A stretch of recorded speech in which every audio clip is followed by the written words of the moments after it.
buat kita semuanya, khususnya buat anak sekolah minggu HKBP Rumbai. Apa kabar? Semoga semuanya dalam keadaan sehat, penuh sukacita, dan pada hari ini tanggal 14 Februari itu katanya hari kasih sayang ya. Kita semakin bersemangat, sudah bersiap, sudah mempersiapkan diri dengan baik untuk ibadah kita pada hari ini. Semuanya sudah mandi, cantik, ganteng, dan juga sudah menyiapkan alkitabnya dan terutama mempersiapkan hatinya. Baiklah, kalau begitu kita awali dengan bersaat teduh. Kita tundukkan kepala kita, berdoa di hati kita masing-masing. Berdoa dimulai.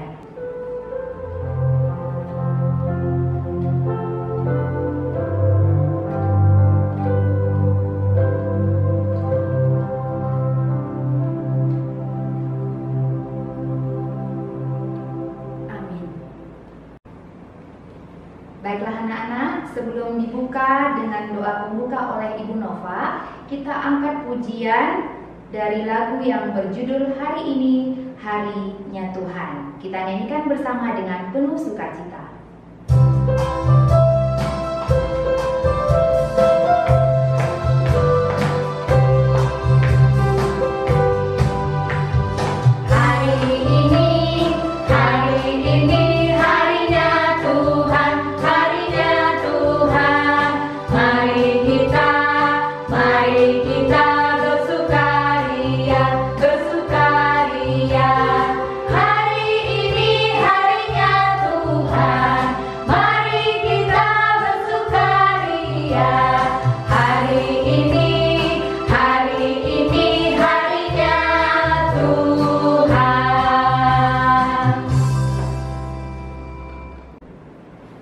Baik anak-anak sekolah minggu, kita berdoa, lipat tangannya, tutup matanya, tundukkan kepalanya. Terima kasih Allah Bapa yang Maha Kuasa atas penyertaan-Mu kepada kami pada pagi hari yang indah ini Tuhan. Kami anak-anak sekolah minggu akan mengadakan ibadah kami di rumah kami masing-masing.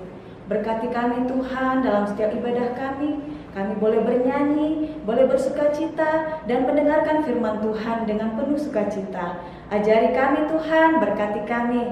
Terima kasih ya Bapa. Hanya di dalam anak-Mu Yesus Kristus kami berdoa dan mengucap syukur. Amin. Baiklah, kembali kita akan bernyanyi dari lagu yang berjudul Ada Satu Sobatku Yang Setia.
Selanjutnya kita akan dengarkan titah yang kali ini akan dibacakan oleh adik kita dari TKA, dari titah yang kedua. Titah kedua. Jangan perbuat bagimu patung yang merupai apapun yang ada di langit atau yang ada di bumi atau yang ada di dalam air untuk disembah atau bertakwa kepadanya. Kita akan mendengarkan ayat bulanan kita pada bulan Februari ini yang diambil dari Josua 24 ayat 15, akan dibacakan oleh sahabat kita Iyasa. Yosua 24 ayat 15. Tetapi jika kamu anggap tidak baik untuk beribadah kepada Tuhan, pilihlah pada hari ini kepada siapa kamu akan beribadah. Allah yang kepadanya nenek moyangmu beribadah di seberang sungai Efrat, atau Allah orang Amori yang negerinya kamu diami. Tetapi aku dan seisi rumahku, kami akan beribadah kepada Tuhan. Setelah kita mendengarkan titah dan juga ayat bulanan, sekarang kita akan bernyanyi lagi dari lagu yang berjudul Melayani Lebih Sungguh. Mari kita nyanyikan bersama-sama dengan penuh sukacita.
Adik-adik, kita akan mendengarkan firman Tuhan. Marilah kita berdoa.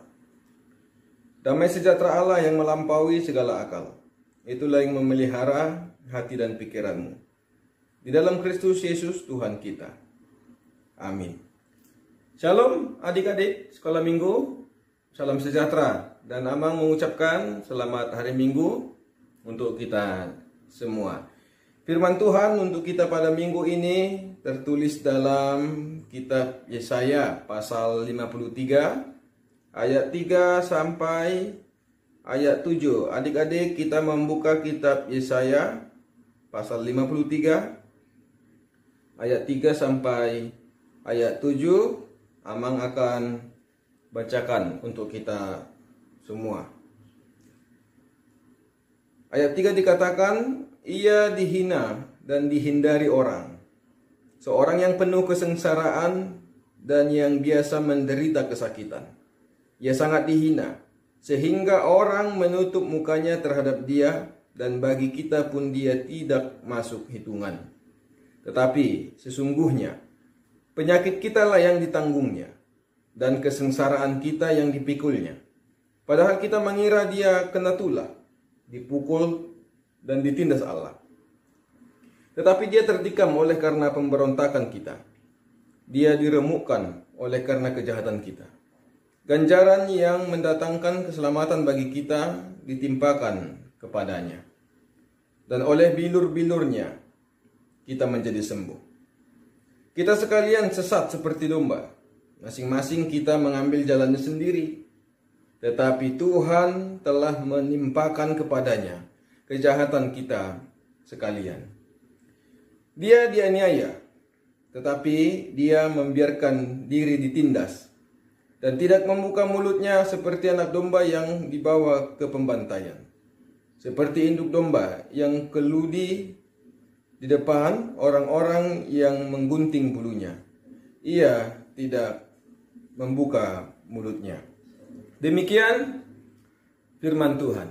Adik-adik sekolah minggu yang Tuhan kasihi dan yang Tuhan berkati. Hubungan Tuhan dengan manusia itu sering digambarkan seperti hubungan orang tua dengan anaknya.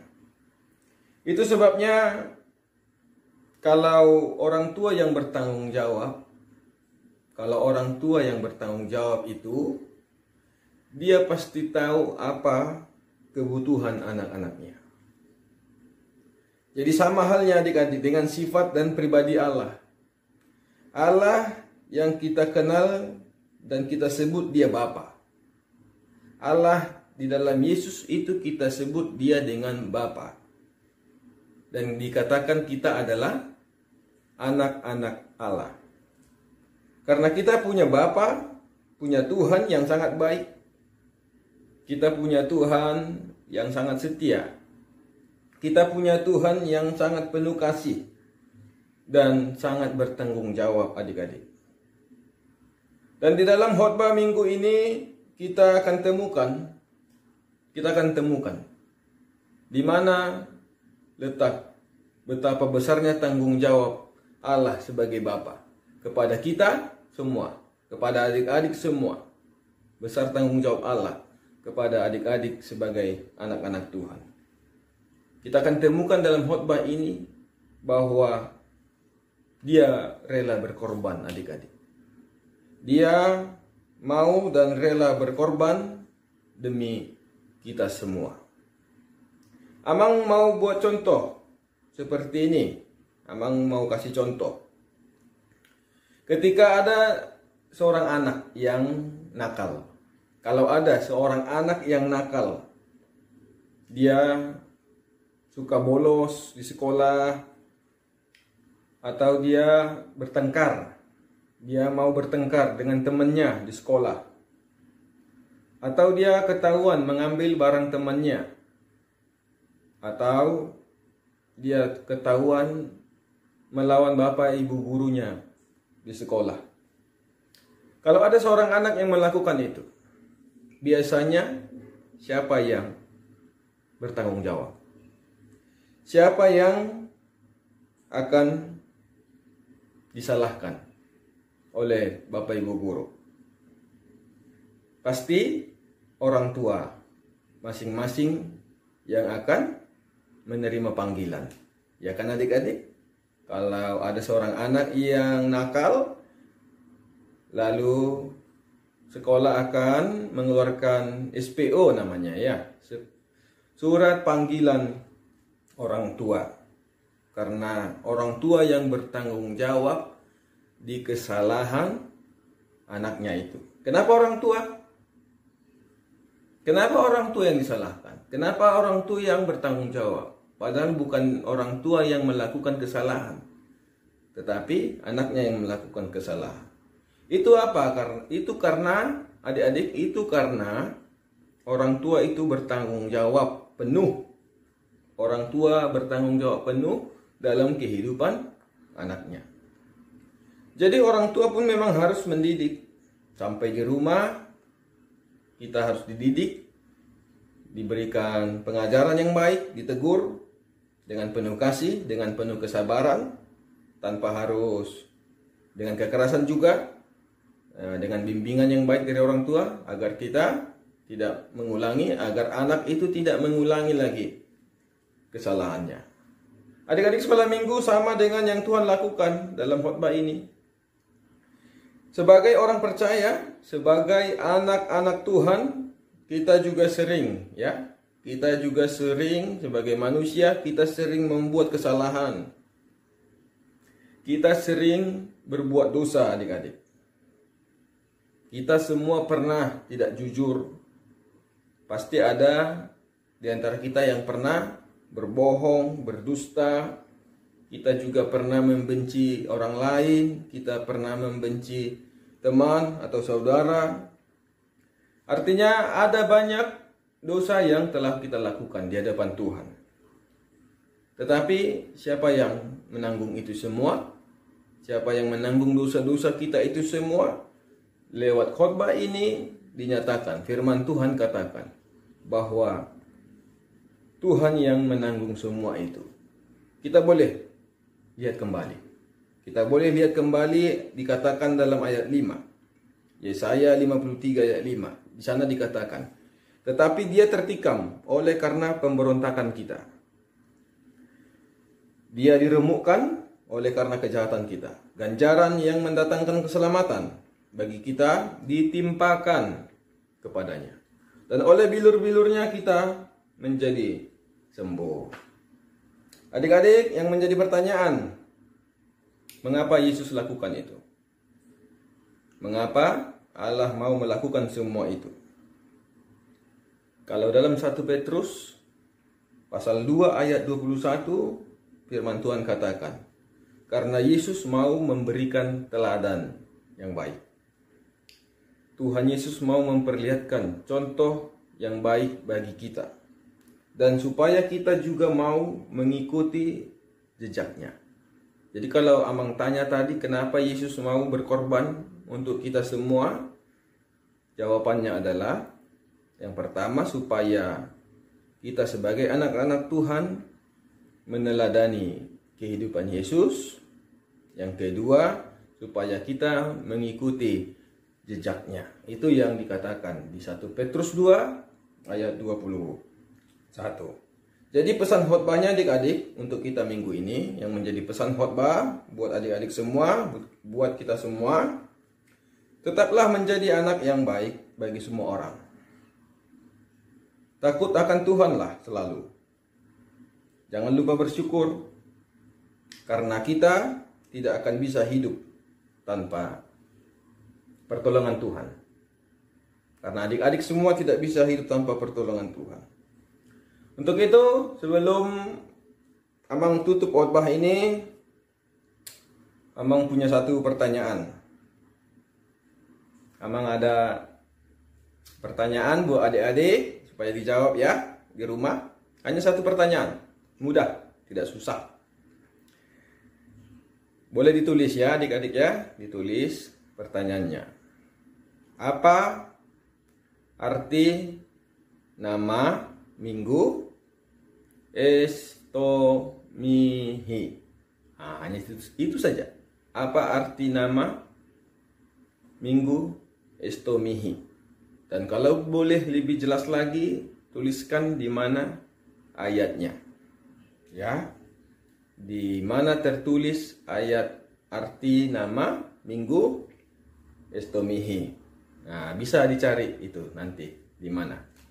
Kalau adik-adik punya almanak, diminta sama bapak, sama mama, atau sama kakak, sama abang, boleh cari apa nama, arti nama minggu Estomihi, dan di mana ayatnya tertulis, supaya kita tahu bahwa kita tidak bisa hidup tanpa Tuhan.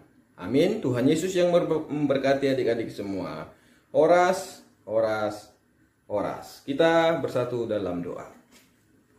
Allah Bapa yang baik, Allah Bapa yang bertata dalam kerajaan sorga, Allah Bapa di dalam Putramu Yesus Kristus, Juru Selamat kami. Terima kasih Tuhan, terima kasih.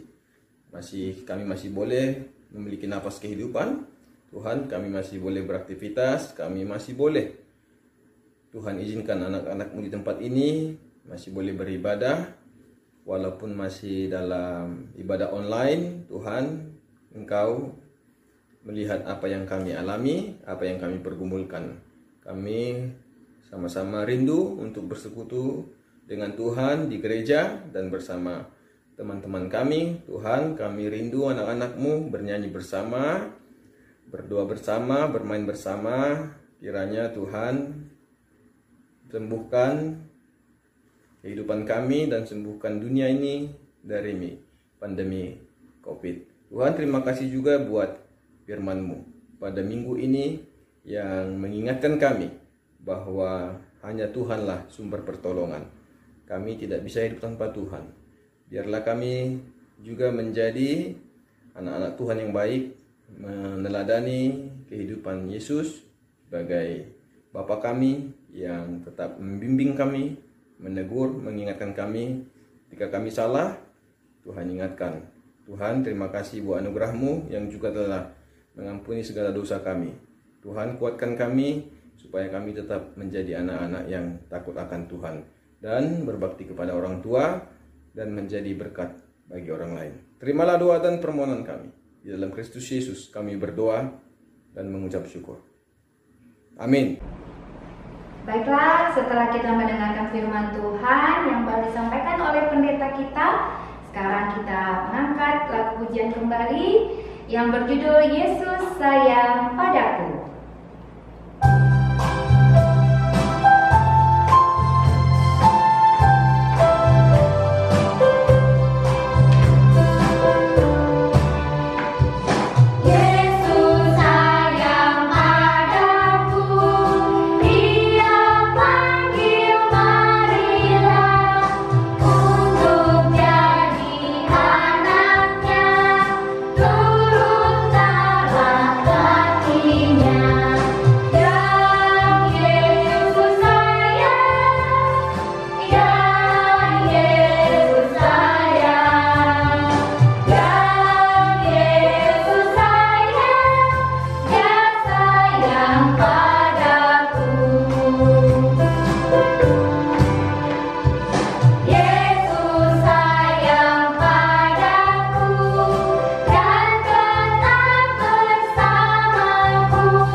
Adik-adik, kita akan menutup ibadah kita pada hari ini. Mari kita sama-sama mengucapkan doa Bapa kami.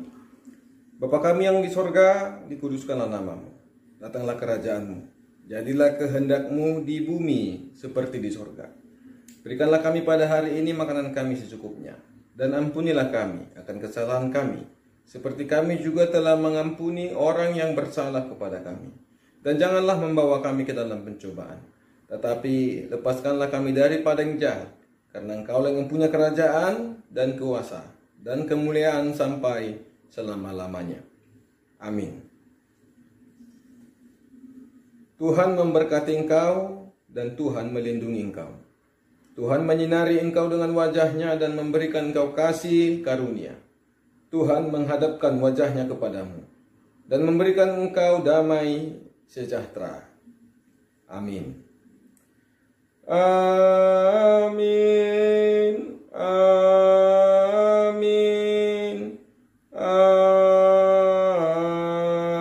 Amin. Oke anak-anak, ibadah kita sudah selesai. Dan jangan lupa, tadi kan ada kuis ya. Segera dijawab di kolom komentar, karena nanti akan dinilai oleh guru masing-masing. Sekali lagi jangan lupa ya. Demikianlah ibadah kita pada hari ini. Tetap di rumah.